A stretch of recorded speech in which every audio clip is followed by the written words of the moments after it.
Hi guys, welcome back to our channel. So ఈరోజు వచ్చేసి మేము శ్రీనివాస మంగాపురం కళ్యాణ వెంకటేశ్వర స్వామి బ్రహ్మోత్సవాలు అయిపోయిన తర్వాత చక్ర స్నానంకి వెళ్ళామన్నమాట. చక్ర స్నానం వచ్చేసి లాస్ట్ డే చేస్తారు.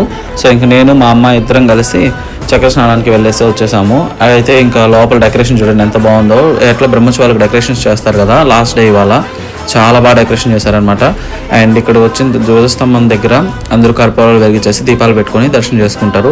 మీరందరూ కూడా మొక్కుకోండి ధ్వజస్తంభాన్ని చూసి. అండ్ ఫైనల్గా మాకైతే దర్శనం అయిపోయిందన్నమాట. చాలా బాగా దర్శనం అయింది. సో మంచిగా దర్శనం చేసుకొని ఇంక మొత్తం అంతా చూసుకొని ప్రసాదం పెట్టారు. మిరియాల పొంగలి కూడా నాకు చాలా ఇష్టము. సో ఇంక ప్రసాదం తీసుకొని తినేసి ముందు ఇప్పుడు శ్రీనివాస మంగాపురంలో కొత్తగా అన్నదానం స్టార్ట్ చేస్తున్నారు అనమాట. సో కాబట్టి అన్నదానానికి వెళ్ళాము. అసలు అన్ని వెరైటీస్ ఎక్కడా పెట్టరు, అన్ని వెరైటీస్ పెట్టారనమాట. చాలా చాలా చాలా బాగుంది. ఒక 4-5 పక్కనే పెడుతూ ఉన్నారు. తిన్న వాళ్ళకి తిన్నంత అసలు చాలా టేస్ట్ అయితే ఇంకా నెక్స్ట్ లెవెల్లో ఉంది. చాలా బాగుంది. Thank you so much for watching. Have a nice